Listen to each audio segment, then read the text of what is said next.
Alright, welcome back everybody. Today I'm going to be installing an HDMI kit. This is not the, I think it's the 64 HDMI. It's the much cheaper, less expensive one you see floating around on AliExpress, Amazon, out on eBay. I think they run about 30 or 40 bucks. And we're going to be installing it into our purple shelled Nintendo 64 here. So we're going to get this thing opened up and show you everything that comes in the kit. It does have two different ways of installing it. So we're going to go with the easier route and the flex ribbon cable. I'm not going to do all the other tiny wires, but I'll get this opened up and show you everything that's in it, and we'll get the console opened up and get everything installed in there. Okay, and what we have inside of our kit here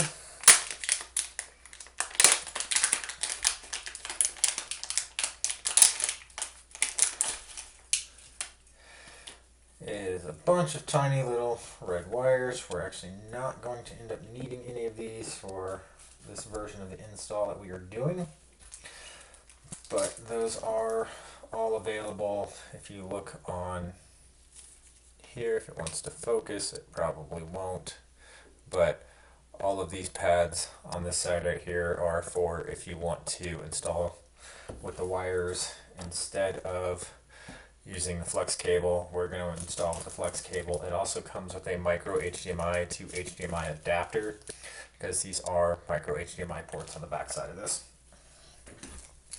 So really, that's all you need, is these three parts, and you're set to go as far as all the parts you need for the install. Now the other side of that is you are going to need a gambit driver and a Phillips head screwdriver, mostly to take out these 6 gambit screws on the bottom. Okay, we have the top shells taken off. Of course, when you're pulling it apart, you need to pull out the memory module or expansion RAM if you have it sitting in the slot before you can pull the top shell off, since that does hold it on. The other thing with the bottom of, you need to pull the 2 screws for the power, the other 2 back for the video side. The video side has a little bit of a actual mount piece sitting in there.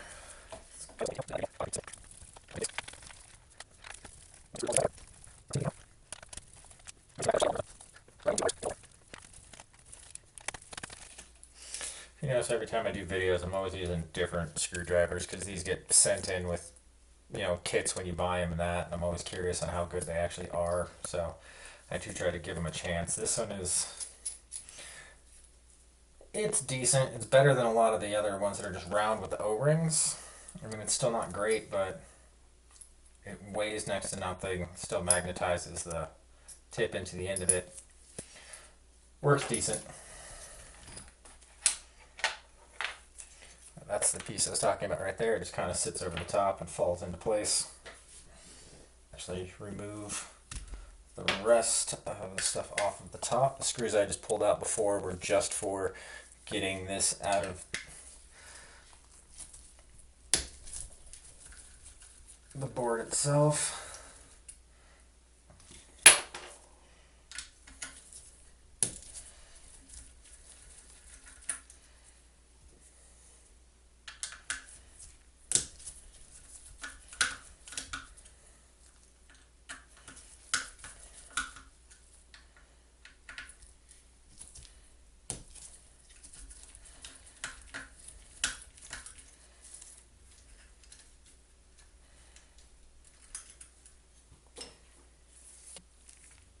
And once we have the other 2 screws on the front out right there, those are the only other ones that actually have to come out. This will just pull up. It might take a little bit of force to pop out, but it will pop right out. When I pulled this apart and cleaned it up before, I already placed the thermal pads down on the bottom, so these are good, but that's all that really transitions is the heat from the chips come up through those into the heat spreader on the top. So the RF shield and the heatsink are one piece on this.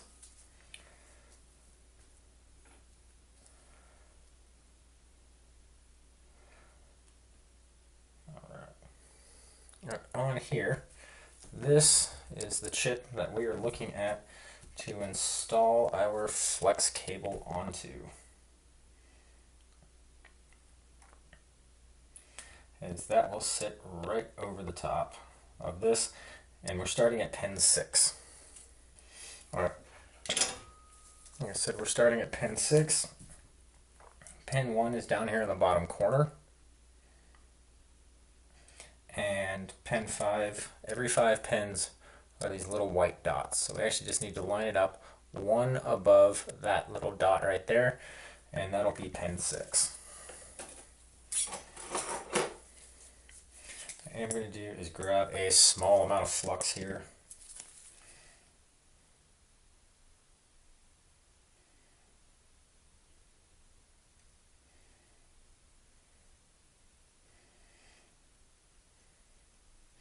That'll just help all of this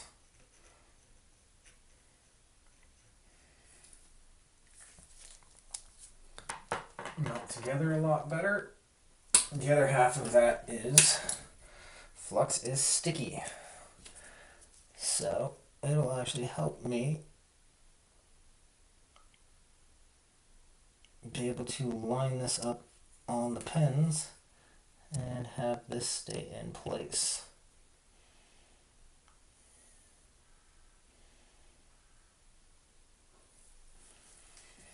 Turn the tip of our soldering iron ever so slightly.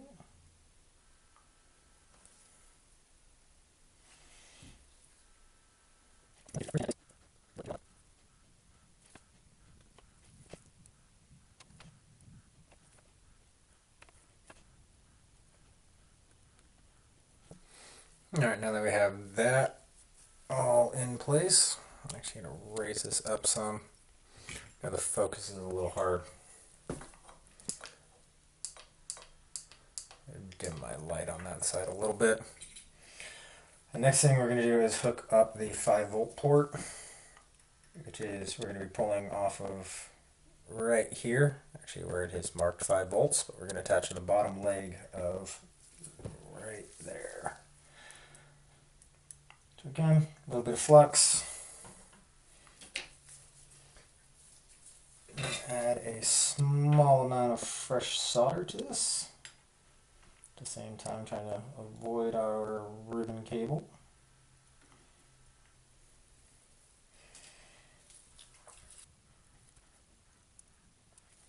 There we go, that is the 5-volt attached. And now for the comm line. That gets attached down here to this chip.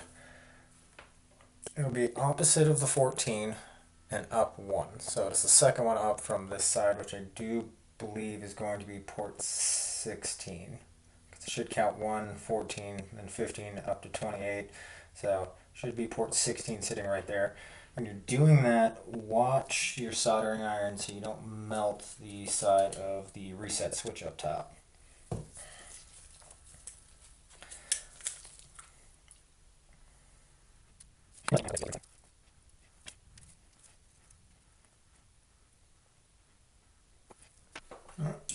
That is the comm line attached, and that is actually all of the soldering that you have to do for this. One thing too, when I took the top off, you actually remove the rest of the screws off the heat sinks, the pads and stuff will still stay on top of these. Makes it a little bit easier, but as far as the board side goes, that is everything there, and we are actually good to start at least setting this half of the console back together, because everything will take place on the other side now. And I'm at least going to get these 2 screws back in to secure this down, and I'll show you what we need to do to the bottom case to get this to fit. Alright, now working off of this half down here on the bottom where we pulled our video port out, what you need to do is this mounts right inside of there like that. There's 2 ways to mount this, and a lot of people we'll actually trim this post down right here to make it fit.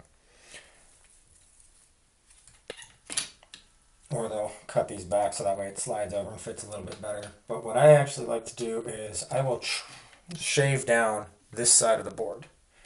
Since I'm not actually using any of the connectors on this side, and it's not a whole lot that actually needs to be shaved down on this side to get this to fit. You really only need to grind it down about from here forward, just until it fits into that slot a little bit better. So I'm going to grab my Dremel and get that sanded down here real quick. You could also do it with a file if you have files and don't have a Dremel, or a rotary grinder. And I'll get that shaved down here really fast so we can get that to fit in there, so I can show you the last cut that we need to make on the back side to make this mod fit. Okay, we got that shaved down. I don't know how well you can see that now, but it's not quite as straight as what it used to be. You can see where it kind of curves down. Didn't take a whole lot off, but now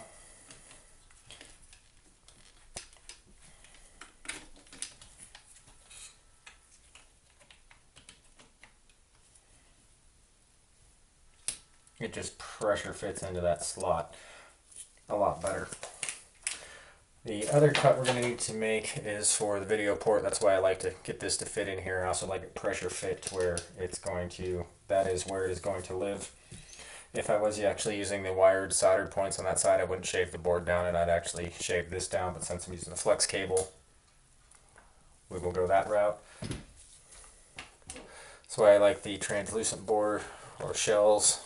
Primarily why I picked one for this was the fact that you can see through it. So all I'm going to do is take my Sharpie here and mark just outside.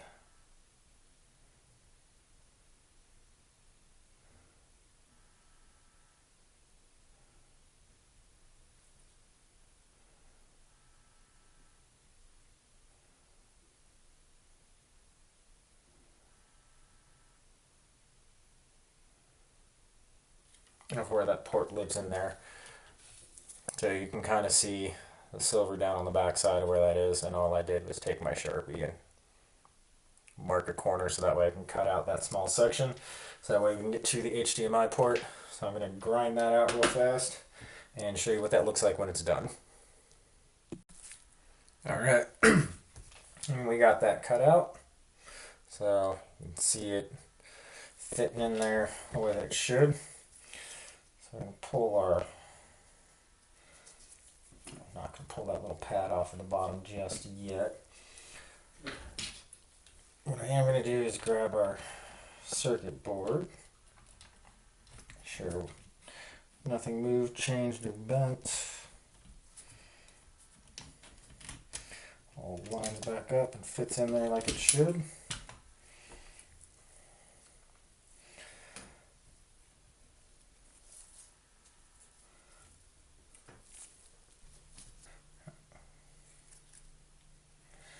Alright, this goes in.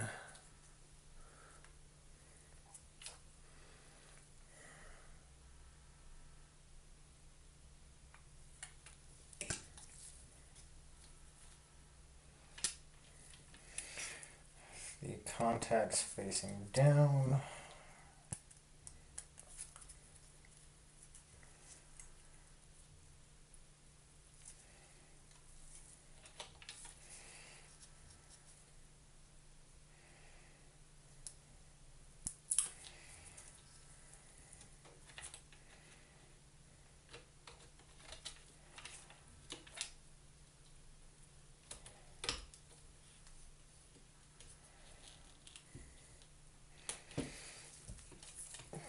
Everything inserted.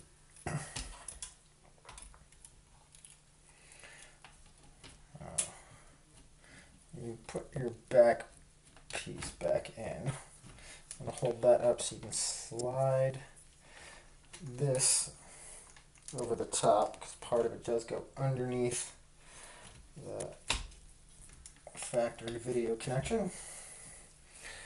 And now that is all placed back together. So we'll work on getting our shell screwed back together, which if you remember, longer screws on those 2 points, the 2 skinny screws go on top of the memory connector.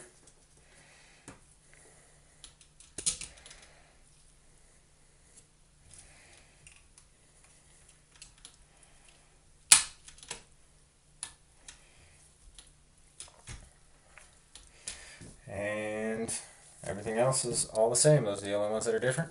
So if I get everything put back together, I'll show you it working.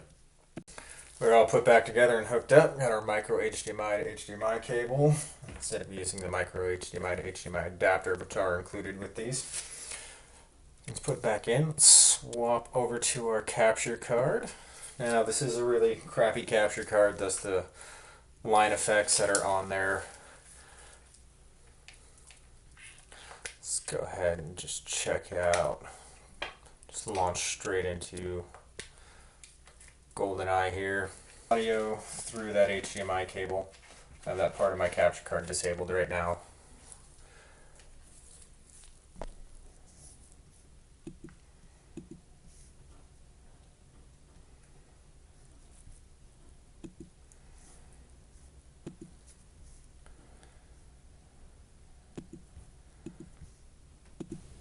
I'll go ahead and